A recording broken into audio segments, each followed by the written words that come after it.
Hi, everyone. You're listening to the Blockchain Socialist Podcast. I'm Josh, and I'm here with my friend, James Brennan. He is currently a student who's finishing up his master's degree at University of Colorado in media and public engagement. And he's been doing some incredibly interesting research on a very, let's say, controversial group in the crypto world. And so I think just as a heads up for people, I think this episode and conversation may be a little bit spicy just due to the kind of nature of what we're going to be talking about, which includes the NFT collection called Miladys and its parent company, Remilia Corp. But yeah, James, would you like to maybe give a quick introduction to yourself and the research that you've been doing in this spicy world? Sure. Yeah. And thanks for having me, Josh. So like you said, finishing up my MA on this, and this has been fascination for me, as ladies are for any good story. You want controversy, some absurdity, some humor, but also like a very fascinating lens to get to the heart of what's going on with NFT financialization and the kind of community and timeline dynamics that really shape the emerging and I guess re-emerging NFT landscape. Yeah. Yeah. So like I'm almost like I don't know how to convey to the listener, if they have never heard of Miladys before, what exactly they're getting into with this stuff. Cause it's so beyond weird. And also yeah, like you said, this is incredibly controversial, the type of stuff that they're associated with, the kind of like lore that's behind it, and all the different types of accusations that are involved in this entire community. But maybe to start off, could you explain a bit what are Miladys?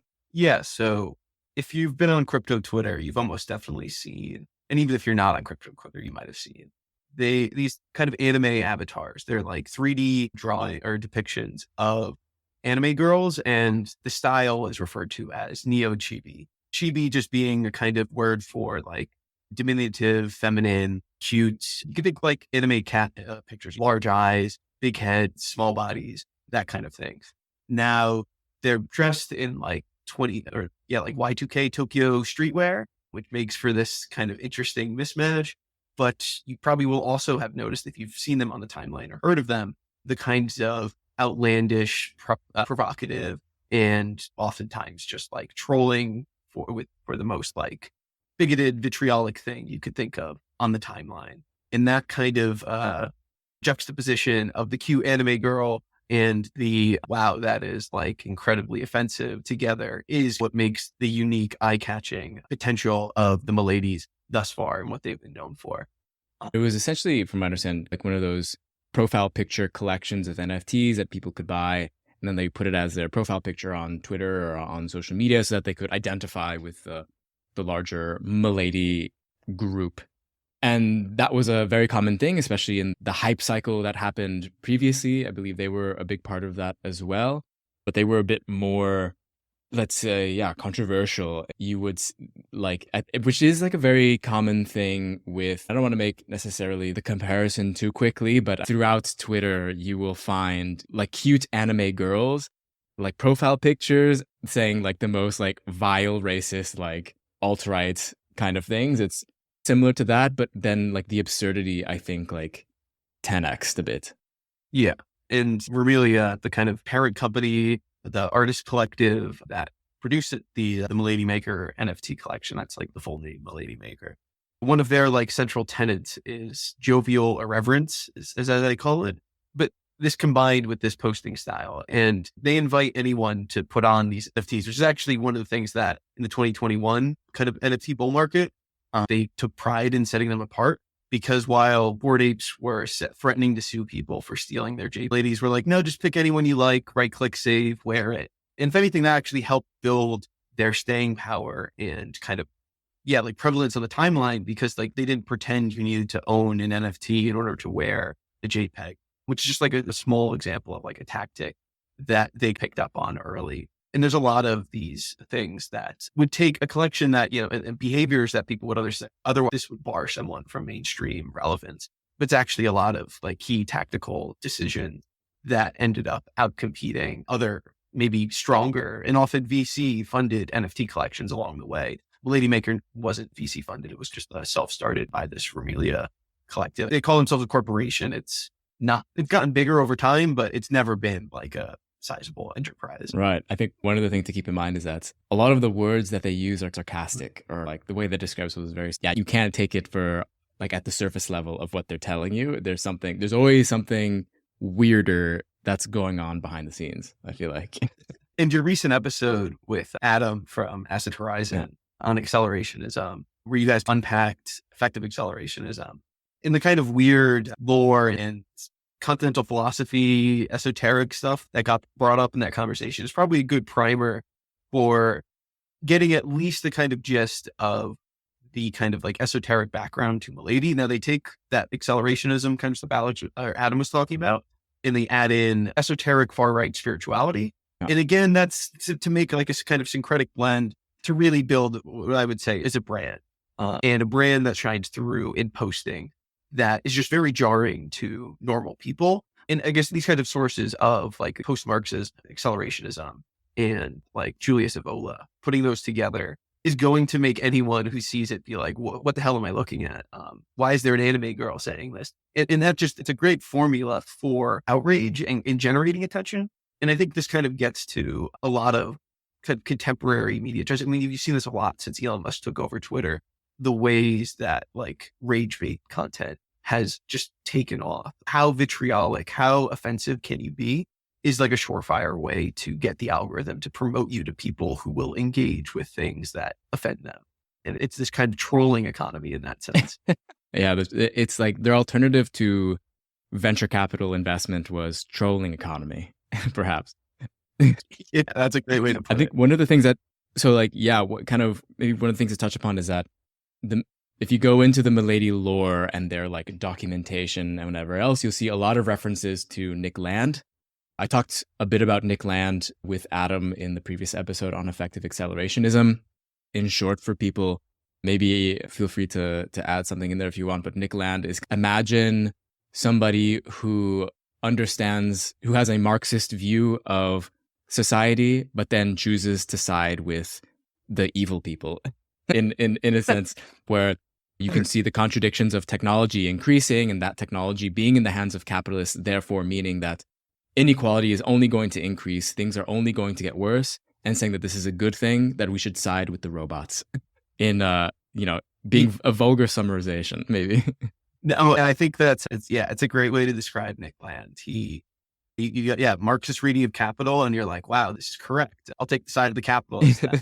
I think what maybe changes with the kind of Remilia reading of Land, and they would say he is their like prime inspiration, is the reason they would call like the side of capital good is they try and invigorate spirituality into this and say that movement of capital is God. Mm-hmm. And they would call it network spirituality. It's again, that kind of like syncretic kind of traditionalist, I would say, is the kind of lineage they pull from, dissident right traditionalist beliefs, combined with though this like view of technology as like unstoppable progress and that human agency, they don't believe it exists, that we are moved by God, you could say. I think it's very Calvinist in that sense.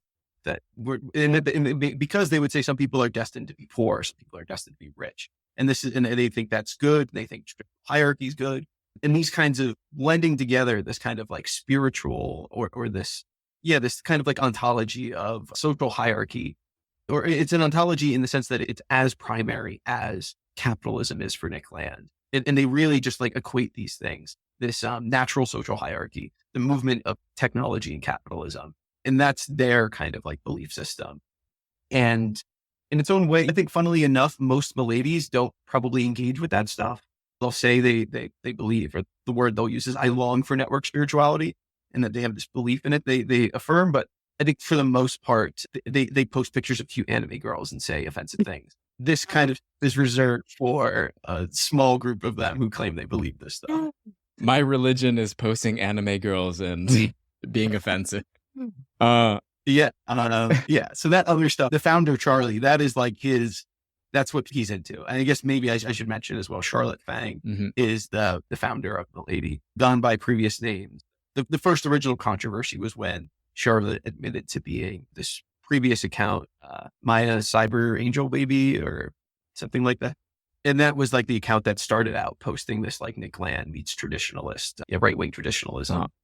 And so, but yeah, I don't think too many Miladys actually engage with that stuff. I just think you gotta waste a lot of time reading books that aren't about anything other than like, I call it speculative nonfiction. Yeah, no, like, yeah, I've been through some of their documentation. It is interesting. I think that they were recommending like Grundrisse by Marx, and then Deleuze, and then Nick Land, and then like some other racist philosophers. It was like, and it was, I don't know, it was like interesting. It made me just be like, it's hard for me to believe that they read necessarily all those books. And it was more, well, a friend of mine was telling me about how you can tell more by someone about the books that they have in their bookcase that they haven't read than the ones that they have read. And I think this is like a very good case of that. They're like showing their bookcase, like these are you're trying to embed yourself in some sort of like intellectual tradition. And you can probably see in my bookcase in the video here that I haven't read all of these, and maybe you can tell a lot about me. But yeah, there's like, I think there's something in there about trying to appear more intellectual and more like almost like quasi-religious and cult. And there is like a very big like cult factor in all of this. And it's heavily embedded in Nick Land, which I think Nick Land does have like a cultish kind of following with certain people in certain spaces. And then it's also important to keep in mind, since Nick Land is like one of the original accelerationists, that this is still very different than effective accelerationists. Miladys being perhaps their ideology being more original to accelerationism than EAC is, because they are much more anti-human than EAC purports to be. I think that's definitely accurate. EAC, effective acceleration. You would, at least from the perspective of like a Landian, say they put too much emphasis on human agency, which kind of Landianism overlooks, neglects, or just like outright denies. Effective accelerationism is taking technology and using it for, it's like a humanist futurism. And this would be an inhumanist futurism as opposed to it. I think for a lot of people though, they just see accelerationism. These are like naive techno-optimists, and they could end the conversation there. But there's quite a lot of like love lost between, or there's not a lot of love lost between the two of them, like intellectual groups. And I think, and on them kind of being a cult, or Landianism being a cult, I think actually a lot of the kind of posting behaviors that they do facilitates the cult dynamics to their benefit. So for example, the kind of cancellation that they underwent, what it really was, it fostered a cohesive group dynamic through the kind of the outside world does not like you, right? Say you identify as a Milady on the internet. People see this, they say these Milady PFPs, they are terrible people, get them away from me. And then you have this kind of community of Miladys that you hang out with, you have fun, you enjoy your time with. And on the outside, the people, they say these things. And then on the inside, it's like, oh no, they don't get us, don't worry. And there's this kind of, and along with this, a lot of the kind of signaling that the Milady community performs and Remilia encourages is very antisocial. So for example, one of their like most popular merch items is this hoodie or a t-shirt that just says hikikomori condition, which if you're not familiar is a reference to the Japanese word for social shut-ins. So this problem of people who they don't leave the house for years on end. They are total isolated, generally single young men. And so the Miladys, though, they identify as hikikomoris, they identify as shut-ins, they identify as schizophrenic or agoraphobic. All of these kinds of antisocial identifiers that, when put together, makes for a more cohesive kind of cult dynamic. Part of a cult is isolating people from the outside. Mm-hmm. And what they can effectively do with Milady Twitter as a kind of nebulous location on social media is insulate this kind of isolated Twitter experience for their users. As it connects with crypto Twitter, that's its own way, but they can really, through this kind of like, these ideas you're talking about are legible to the outside world. The things you say make you outcast. We all like take joy in these antisocial identifiers.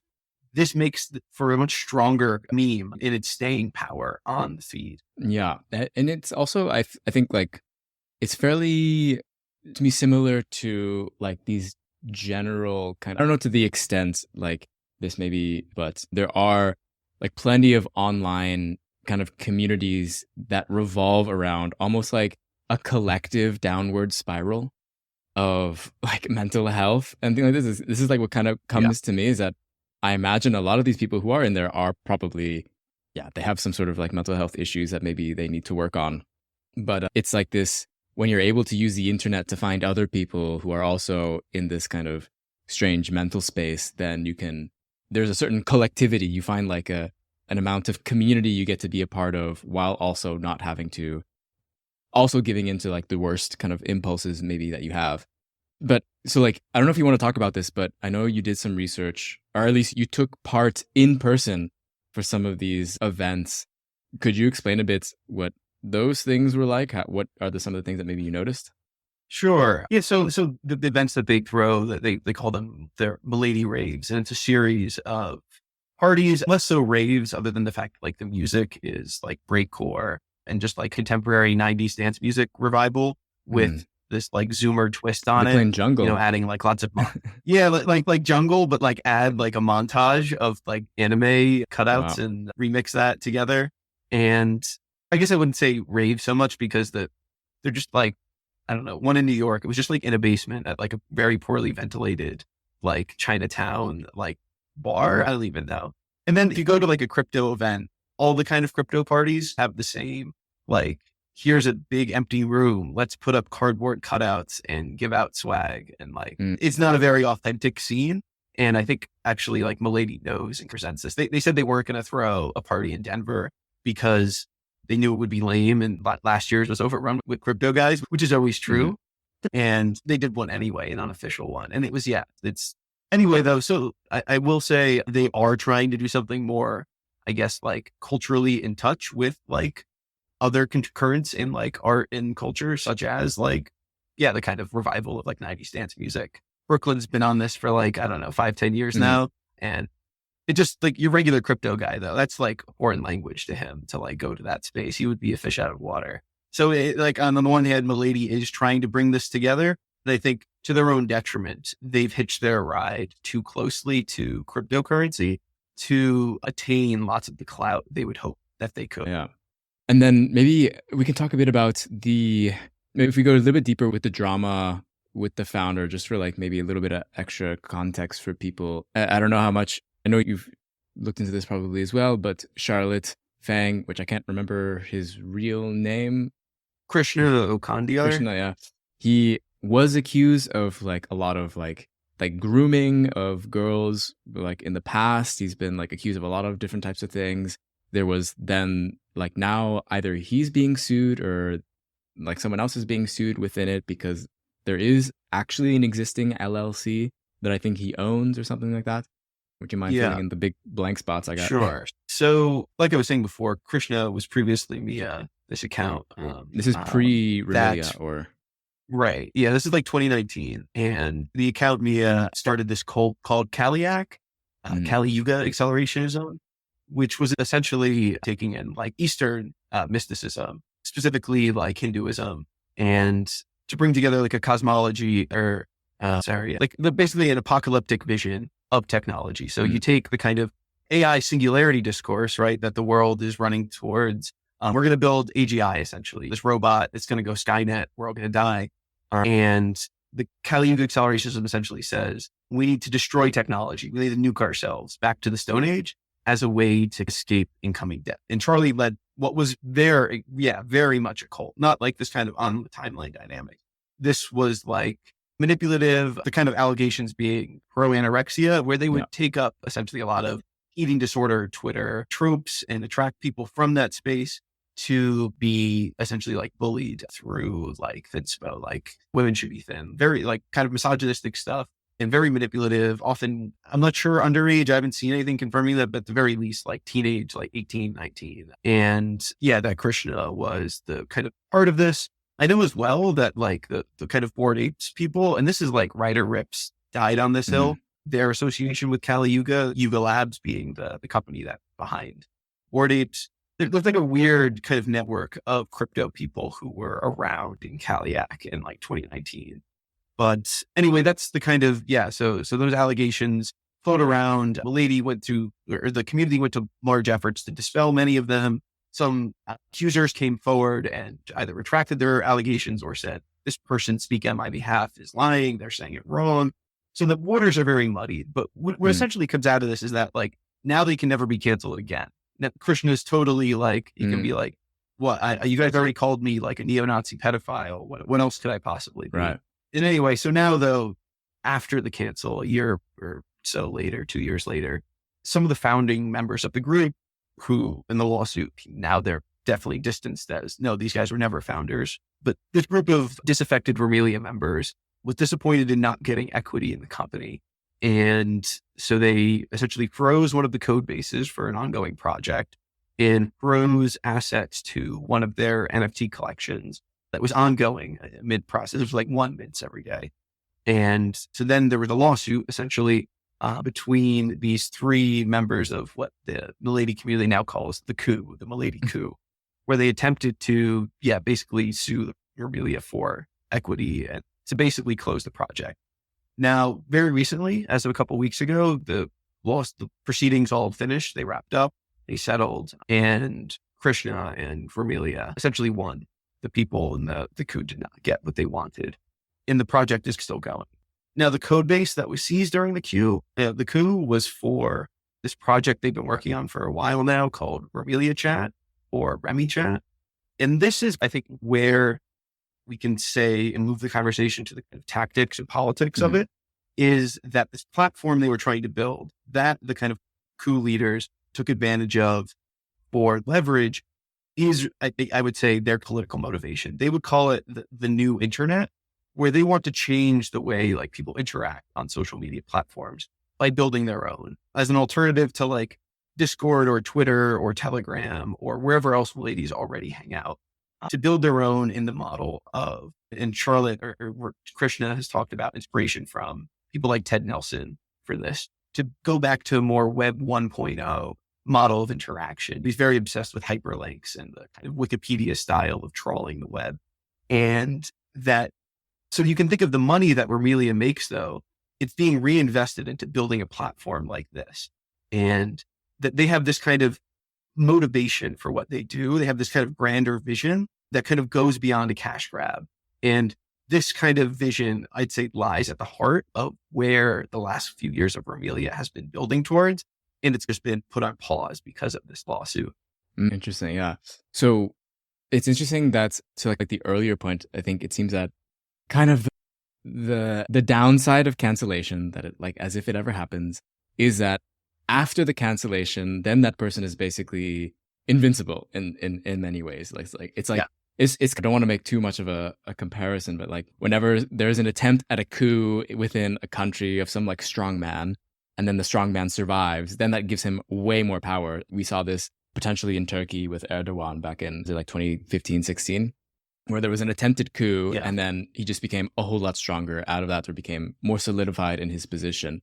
Perhaps similar things happen with cancellations, which hardly ever really work whenever there is like this cancellation of people being not being woke enough or something like that.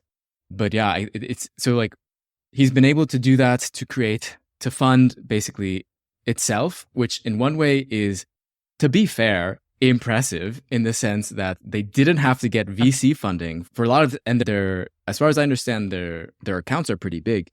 Like they do have a considerable amount of ETH in their treasury, which they can and have been deploying for whatever it is that they're doing. And so, yeah, there is like this question of like their tactics, something that we should learn from, or something we should try to understand, not solely as something as like beyond like being, oh my gosh, I can't believe they did that. And wow, like this feeling of just like, holy shit, that's so fucked. But to instead be like, all right, what's our next move? What do we do about it? What is something that we can take from it? Yeah. And I think here there's like a number of things we can discuss about the kind of specific projects Remilia engages in within NFT financialization that I guess point to a way in which they've been able to accumulate capital towards the kind of vision I just mentioned for their new internet, they call it. One easy example is, if you saw a couple years ago, or I forget exactly the timeline it was, Uniswap launched a merch product called Unisocks on a token bonding curve for kind of a unique experiment in financialization. Now, Remilia saw this, they copied it, and they launched their own NFT plus giant doll, essentially a giant doll of a Milady. that you could buy on a bonding curve and redeem the token for 2 NFTs and a doll.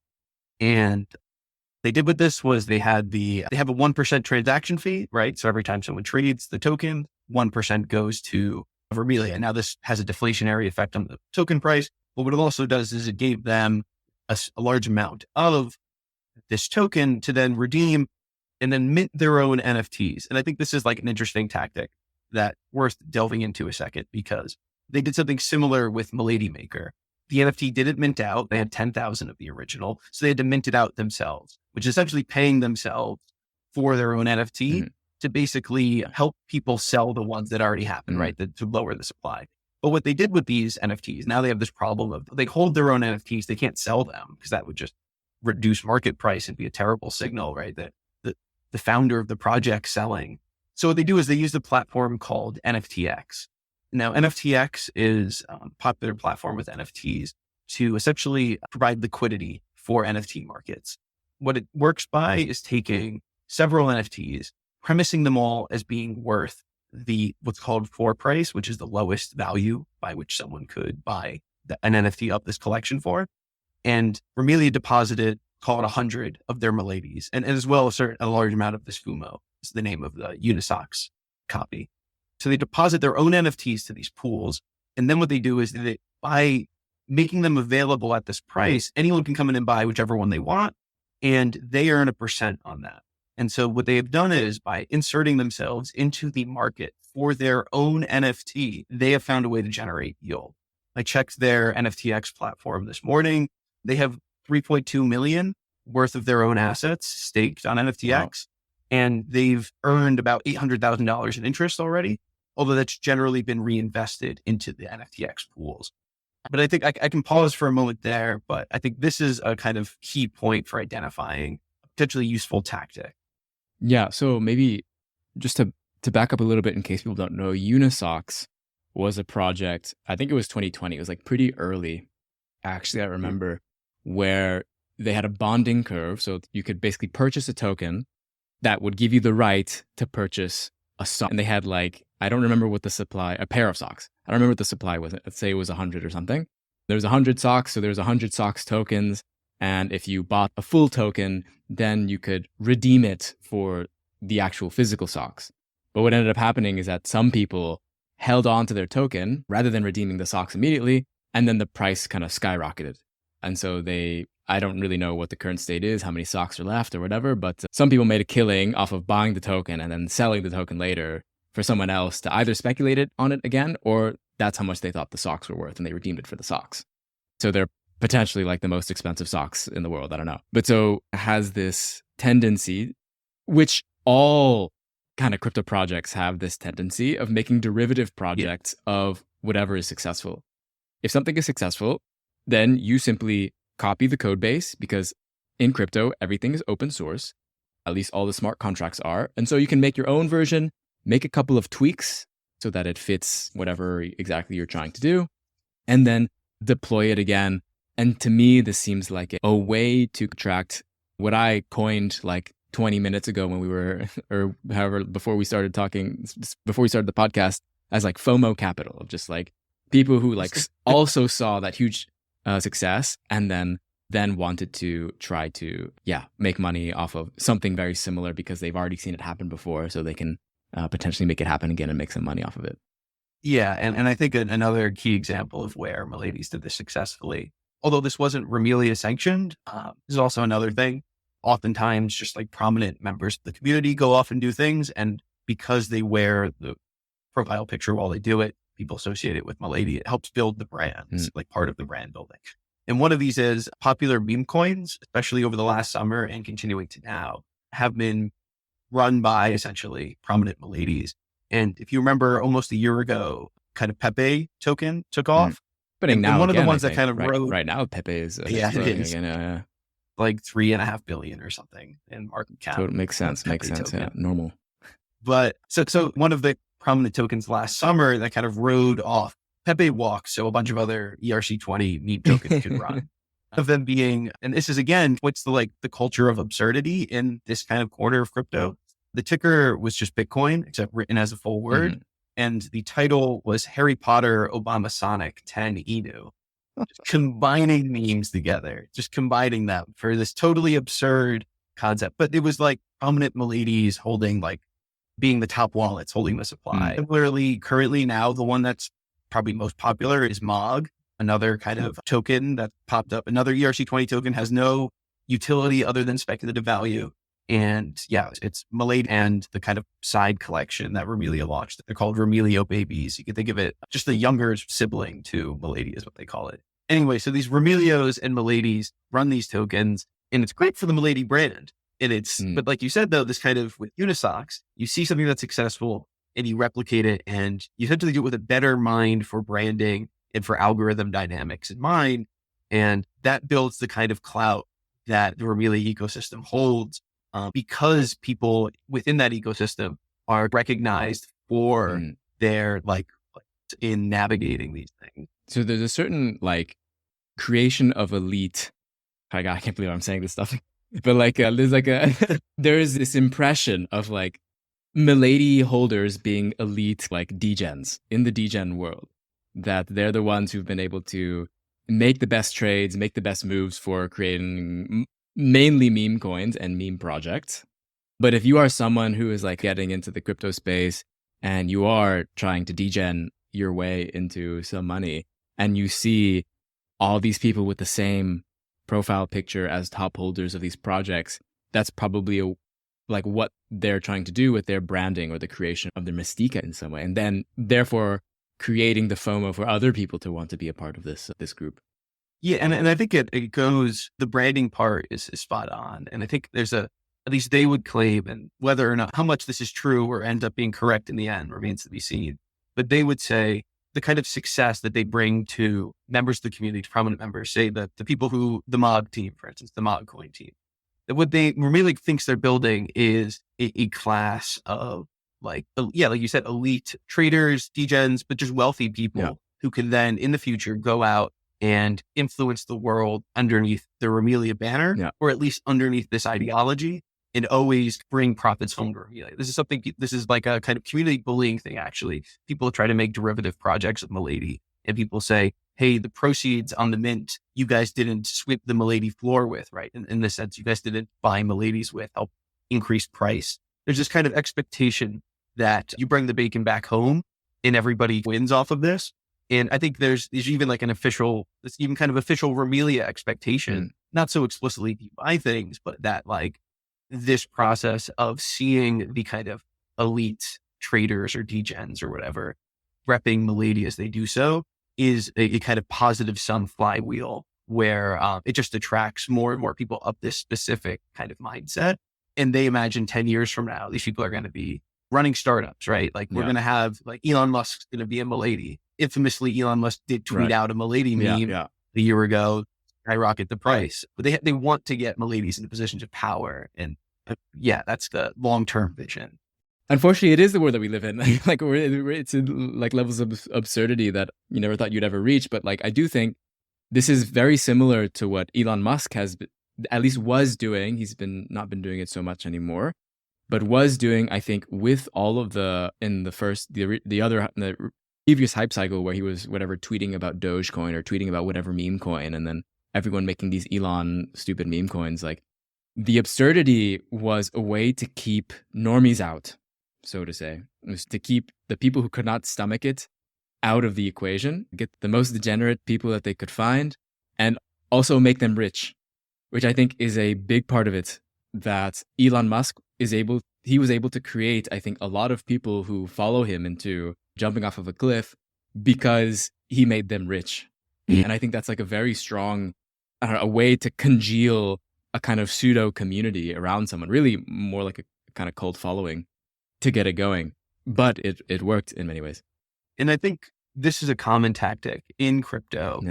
You don't need to make everybody rich. You need to make people believe that you're making people rich, and they will cling to you. This is like everyone licks Elon's like boots because I'm going to be the guy that has the Doge Lambo, right? Even though there was only like one guy or something. Buy my Tesla with Doge when I bought it right before he tweeted about it, or when he tweeted about it or whatever. And I think though, and a few projects do this already. in lots of ways. I think an example of which would be recently Pudgy Penguins. Another NFT collection has gone up quite a lot.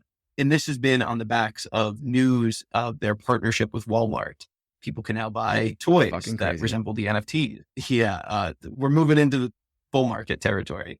And the part of, I think what adds to this, similar to this kind of, this idea of, oh, everyone's going to get rich, is the toys that are being sold in Walmart are like identical copies of existing Pudgy Penguin. So they look like certain people's NFTs. And those people collect royalties on the sales of their NFTs. And what this is as a narrative is it's a narrative of yield on the asset. If you own this NFT, you earn the rights to the kind of earnings or some percentage of the profit on it. And that this model, though, even though it's only like 5 or 6 Pudgy Penguins actually making money on that right now, and there's like, I don't know, 8,000 something of them, the NFT price has gone 10x. They're now worth like 20 something ETH a pop, which is probably like $60,000, even though only 5 people are the ones. I don't even know if they're getting rich. I haven't seen the numbers of how much they're making. Right. It's probably not like hundreds of thousands of dollars yet. But this is like the narrative, though, that can attract people to an NFT project. And that's all you really need to do to play this role of a successful project, is cultivate this kind of widespread belief. And we were just talking about the kind of cult of Elon. He does that effectively, and in the kind of image he creates. Remilia does similar with even the narrative we're propagating here about the kind of meme coin founders who, wear the Milady PFP. This generates this idea, though, of this association between the capacity for essentially like lottery levels of striking it rich. And that association is very powerful all throughout crypto, where it's at its core selling people on a dream of like financial independence and like striking it rich. Yeah, definitely. So maybe are there any other kind of like financialization tactics that you want to touch upon? Yeah. So I think stepping back a bit to the NFTX part, I think what's key about that, and I think similarly, the kind of ways Remilia have encouraged users to use Blur when that NFT trading platform launched with its own kind of lending protocol built in, that this narrative around financialization, yield attached to an NFT asset, is part of a narrative strategy to up price, essentially, that it would make sense for something to be more valuable if it has constant returns.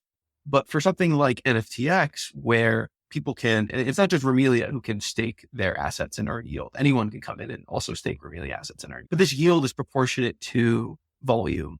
So it's a self-fulfilling prophecy in this way, right? If I got 1% of every transaction, let's say, in a token, that's all well and good, so long as there are transactions in this token and so long as like they're a lot. And this also comes with like, you can only exit so much like from these protocols before like you hurt liquidity so much that you're actually hurting the asset you're trying to pull out. It's catch-22 in that sense. And I think NFTX has gotten some flack recently because people have realized there's always someone left holding the bag at the end of the day, and this yield has some strings attached. But, and without going into too many particulars on other instances of NFT financialization, just that narrative surrounding it, similar to the cult of Elon, is what drives up price often in crypto. Pudgy Penguins being another example of this. The actual Pudgies themselves, unless you're one of the special few, does not generate yield, but you get the price boost as if you were a yield-bearing asset.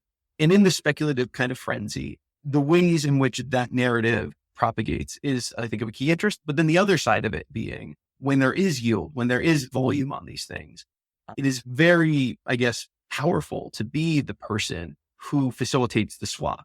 This is like, Uniswap is as big as Uniswap is because they sit in the middle of like essentially every ERC20 transaction. There's other exchanges, but no one holds a candle to Uniswap. And they get, whatever their take is, they get a take. Whatever the liquidity providers on Uniswap take, that's their take on. And this, essentially with the rise of automated market makers in crypto, we've taken the institutions out of the middle. In traditional finance, someone could play the role of market maker. They set a bid-ask spread on some stock, and they get to collect the spread, right? So that they get 0.5, whatever, % on this transaction because they took on the risk of holding the bag in the middle. That's now, in the sense, been decentralized from, say, it's someone who's affiliated with a bank, someone who has this kind of institutional structure someone who in a situation like 2008 can get bailed out, right? Say the whole market's collapsing, whatever, you're stuck with a lot of bag.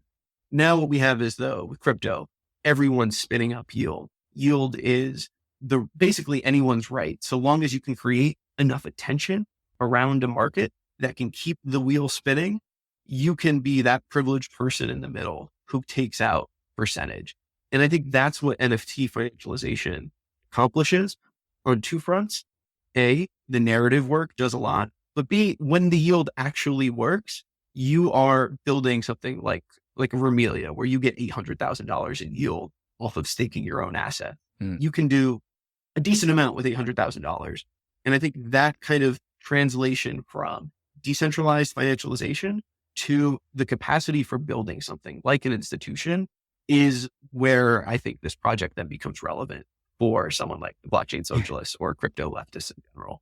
Yeah, sure. So now we're getting into like the really spicy bit of like, okay, we can probably agree that we don't want to, as a left, well, first we're making the assumption that the left needs money and we need to make money in order to survive in the current system. And it's not a good thing. It's not a bad thing. It's simply a thing that we have to do if we want to be real with the current situation. And we don't want to really make kind of deals with the devil with like, I don't know, venture capital or something like that. It doesn't really fit with the kind of same things that as the left we want to do. We don't really want to make a kind of monopolistic platform in order to like make money or something like that. But we need to find ways that are different than the ways that generally, this isn't always the case, but generally we are reliant on, which is like donations and maybe like grants from public institutions occasionally. We need something slightly different. And of course, there is like the cooperative movement, I think is in some ways an attempt at the kind of being a islands of socialism within an ocean of capitalism, as in practicing what would a socialistly run business be like. But now we have this like added element of crypto, which has this kind of open-ended, completely, at least somewhat malleable way of designing different economic systems and being able to very easily take part in economic systems and then choose to govern with those assets the way that we want to. So yeah, I guess when you were doing this research, I imagine this was part of one of the questions you were going in with. So I guess after deep diving into the depths of Remilia, is there like how do you see this? Can the left use financialization as a tactic, or is this something like, as usual, the left is very anti-financialization, which I'm not saying we are pro-financialization, but it is also like what exists. How do you see it? Yeah. And I think this is kind of exactly where I think any question of like the left's interaction with crypto boils down to, because cryptocurrency industry, it is financialization. They're almost synonymous. Maybe at its core, right? Say Bitcoin was the only thing you were interested in. Maybe you could say, okay, that's not financialization strictly in the sense it's being used here, but Ethereum and smart contracts and the kind of layering of capitalization onto a series of dependencies and triggered by oracles. There's a kind of system of finance being built and an economy being built that any engagement with kind of needs to grapple with. Yeah. How do we settle the externalities with ourselves? And I think a good example of this is actually a project you're involved with, Breadchain, where for those not familiar, you should check out, but it's essentially a wrapped DAI, a wrapped stablecoin. And what's happening though is that DAI is generating yield. And that's it's a very simple process of financialization, right? It's just liquidity providing. You're playing market maker in a sense, and that this yield gets returned to an institution with this kind of political motivation behind it. Now, I think you could make the case that like most crypto projects have a political bent, whether they like to admit it or not. They claim a politicalness under the banner of some ideology usually. But I think that's the kind of essentially idea. And I won't say I'm the first person or anybody's like the first person to come up with like democratic finance or even like publicly run like a hedge fund or something like that. These are similar in the same wheelhouse. I think it's particularly in the case of crypto where the money printer's on. Even the DAI, any stable coin, they're shadow banking. They are creating this subaltern economy, even though it's not that like hidden, or it's not hidden at all. Or DeFi, they're creating unregistered securities left and right. There is a large creation of wealth going on. And who do these returns go to is, I think, the kind of, or what world do these go to building? Lots of the crypto projects or lots of crypto VC goes into the most like asinine projects like you've ever heard of. You've done so much on network states. Yeah. I don't think network states as they come about without the large influx of crypto capital. Milady's money, how much does he have that comes from crypto? Obviously, he has other things as well. Projects, whatever they may be, they're trying to build a vision through the allocation of crypto capital. Mm. And I think at its core, that's the kind of question that we can say. We got to throw up our hands. We turn to the regulators, and I don't think the regulators are going to stop crypto. I think crypto is going to win. Or you can try and intervene and say, hey, this is like something we should get involved in at a level of control, not at a level of opposition or kind of like, passive acquiescence. It should be something engaged with. It should be something that's part of, because it's not just who gets money, it's who builds the future. Because that's what venture capital, that's what Silicon Valley has done over the last 30 years. That is the story of tech, is building our present. And the story of finance and tech together is a story that we might often, as leftists, turn away from. And I think that's a key mistake that we should intervene on. Yeah, no, totally agree. I think it's for a lot of people, I can imagine, I can understand why it's like perhaps difficult to stomach, that it's not like something necessarily, it feels counterintuitive in many ways, just because there is so much on the left. We've criticized financialization for a very long time as like a intellectual tradition for good reason. But I think it's also the fact that capitalism is constantly recreating itself. That's what it's very good at. It's constantly evolving into whatever next thing it's going to become. And we no longer live in the type of capitalism that Marx lived in and many others. And of course, there are many good writers who have written about contemporary capitalism. But that means, I think we need to, rather than wait for those like conditions to solidify and then like scramble to come up with an answer, I think there's a need to figure out how can we be actually a part of how either capitalism is going to be recreated or we are going to like push capitalism in another direction in some domain. In particular, we're talking about crypto. And it seems to me that crypto just is one of these places where a lot of capital is going into and is starting the process of and re-territorialization of the economy potentially. And so we should be a part of that. But I think it's interesting kind of what you're getting at is that there is this interesting role that the market maker plays, that they have a privileged role in the creation of a market, in that they can make money no matter what is happening underneath the market. That you would rather be almost like, you'd rather be NASDAQ than like a particular stock if you want to ensure continual existence or growth in some way. Is that kind of like what you're saying? Does that make sense? Yeah, I mean, in the case of like New York Stock Exchange, like there's like a designated market maker, Right. and like it's a cushy job. Now there's risk, and this is like they always defend, like financial sector defends itself, the profits it takes on the basis of taking on risk. Now after 2008, it's clear that's not the case. They got bailed out. People didn't go to prison. Really, this isn't even risk. This is just like criminal negligence kinds of like things they were doing with mortgage-backed securities and kind of rating agencies letting this slip. And I think, again, we saw this very recently with Silicon Valley Bank. FDIC insured far more than the minimum deposit amount they guaranteed. And this was a bank that serviced like venture capitalists in Silicon Valley.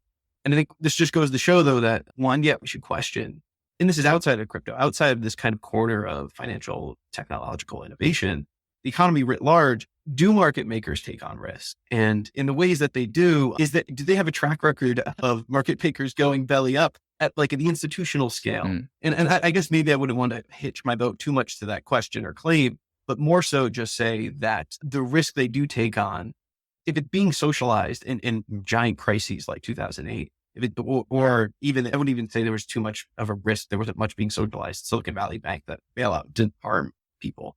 But what actually happens though is if this is the case, that the government is actually the one responsible, then we should look to public institutions in the ways in which they sanction and license private enterprise, who plays the role, who facilitates exchange, and think of the role they might play. And I think similarly, bring it back to crypto in the kind of role of the market maker and what the kind of lesson could be to set up an institution that would play this role. And this is like lots of crypto projects are already facilitating markets. This is what NFTX is like. Hey, come be your own market maker, right? For NFTs, that taking on this responsibility and trying to, from the kind of ground up rather than the top down, say the federal government, from the ground up, socialize the return of financialization, of market making.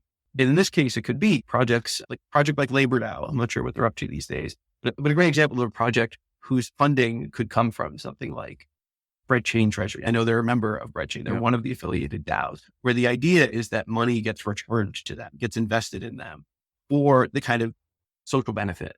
And this kind of vision of like, hey, here is where the money printers are. Like these VCs, these crypto guys, they're standing in front of these giant baskets and they're just like putting it over their shoulders, walking away, and then like reading Ayn Rand and saying, oh my God, I have this giant basket. Let's make Atlas shrug. Like the world, or let's read Milady's book, and then let's all convince ourselves this is the way the world ought to be.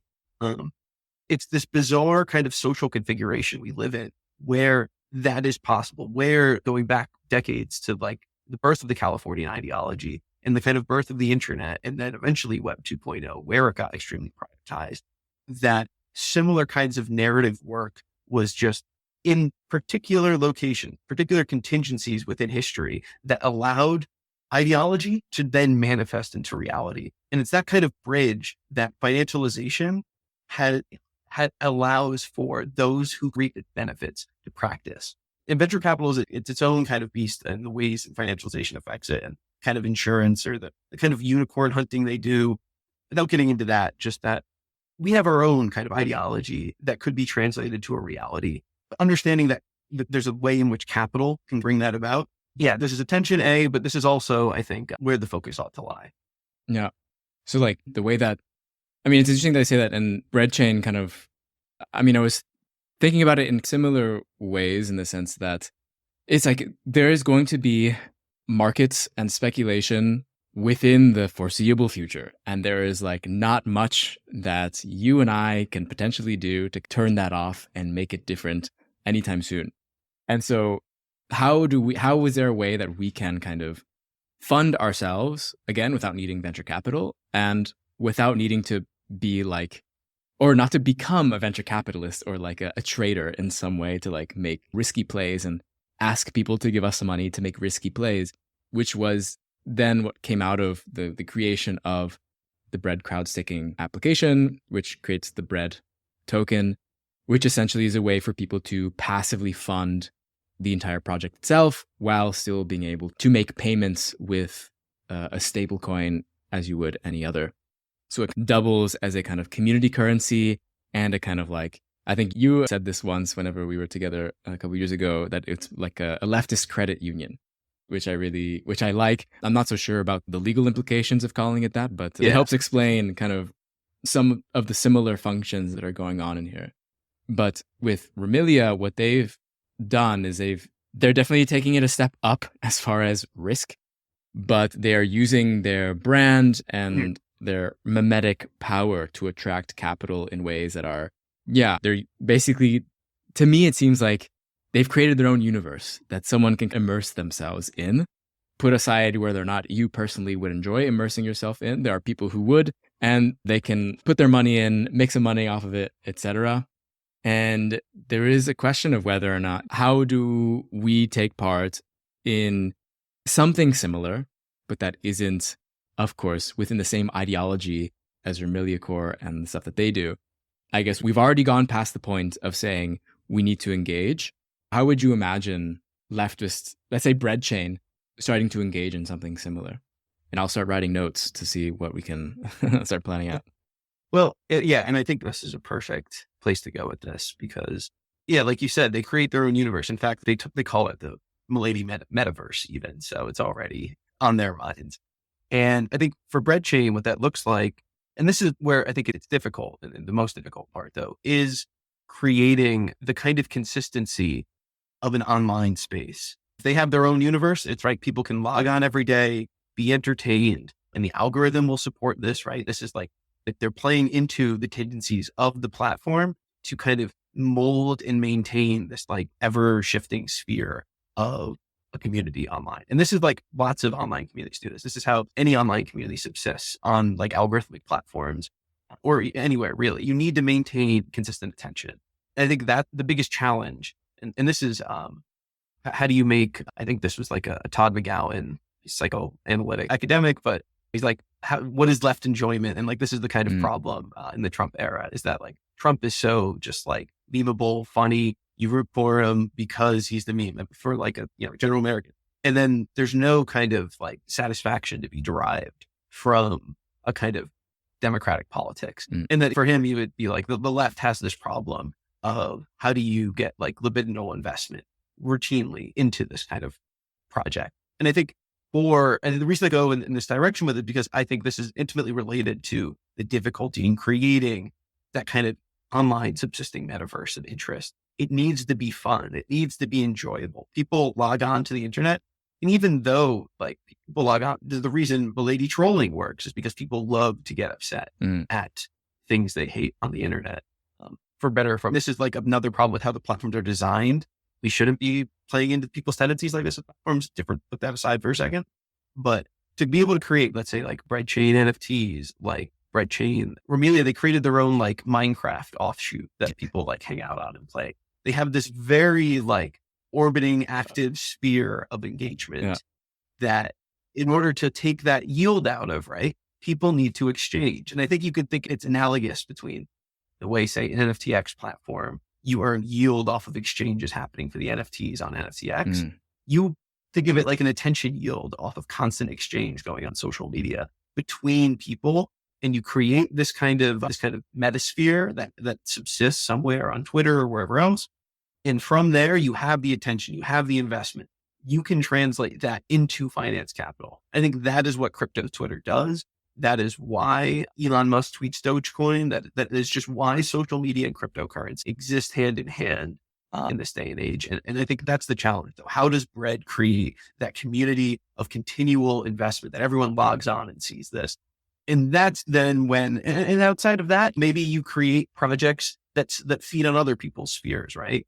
Advertise a platform, create a new platform, advertise it to someone else. But you need that kind of, that existing sphere of attention to translate that into some kind of capital to basically play the role of market maker. You need volume. Interesting. So it's not even necessarily that they're making money off of, let's say, like, yes, they are like making new collections with the kind of derivative works of the little brother and the little sister or whatever. But it's that it's because they're making money off of the exchange and trade of these objects, being the market maker, that they're able to continuously sustain themselves. So they don't necessarily need to go into continuous like fundraising mode. There's already a derived value happening from the trade of the different collectibles or whatever. And I was joking before we started, but I was like, maybe we need to start our own bread chain universe with little bread characters, which we already have one bread character, and people have noticed in our tweets, called Bredrick Angles. But maybe we need to bring Bredrick Angles to life, and people would collect it and make it fun. But I do like when you were saying that earlier about like this like libidinal economy for the left that I've heard before, and is something that Mark Fisher had written about before as well, that like Trump is funny, even though he's horrible. He is fucking hilarious. And people can like profit off of like the ridiculousness, including the left. Like plenty of left-wing content creators or whatever use his likeness for making memes and jokes. But yeah, the left doesn't really have that. There was Bernie Sanders, in which that was like one of the few moments I was able to see continuous capital being put in, but it was really donations, and it was still very political, and it was really like people wanted universal healthcare and all these things. And there was some fun involved, I think, with kind of Bernie is also a kind of funny character and is memeable. But now that he's lost and probably, I don't know, I'm not too hopeful that he's going to come back again. There isn't really a libidinal place that the left is putting their capital into. Yeah. And I think like you're outlining, this is like a current crisis, right? Why are we listing? Why are we in this kind of real dark era for like political left wing? And yet, like without our avatar, where does the faith go? Where does politics go? And I think once that's found, then I think the way that we need to be social media aware. We need to understand the way these algorithms can move attention, can harvest attention, can reinvest attention into kind of realizing visions. There's the long touted narrative that 4chan, through its dispersion of like Pepe and other memes, was able to help Donald Trump get into the White House in some significant way. And regardless of whether or not that's true, the dynamics underlying it, I do think are like real and effective in their own right. And that can't be overlooked. Maybe we do need to start making Frederick Engels cartoon or something memeable with Frederick Engels. I think there's something to say for Engels being the son of a very wealthy factory owner who used his money to fund Marx, who could never get a job. That's not true. He was actually a journalist, and he did work. He just didn't make enough money to make ends meet a lot of the times. I think there's something there to perhaps centralize around, to bring money in. But I don't know what else to say, actually. There's something to think about. As on the left, we now have access to these tools. What are the things that we should start building, or what are the things that we should start thinking about building out, and how do we actually bring capital in so that we aren't dependent on the kind of usual suspects? So if you're listening to this right now, take that in mind. There was one of the memes that was made during our last Breadchain community event was spread the bread. So make sure you're spreading the bread. I'm imagining like butter on the bread, like spreading the bread. Yeah. Thanks a lot for coming on and sharing your experience and research. Are there any kind of like last bits you wanted to touch upon maybe before we close it out? No, I think we got to a really fine point with it and got to like deeper questions that, I think listeners to this podcast, regular or new, can take things away from. Cool. Yeah. Maybe just to end it, if you want to share where people can follow you, if you want to be followed. Yeah, I'm not too active on social media, unfortunately. I need to start being, but I've been putting together some of my like projects and stuff on a site. I can give you the URL to put in the description or something like that. Other than that, I'm not too active on social media. Sure. Cool. Will do. All right. Thanks, James. Yeah. Thank you, Josh.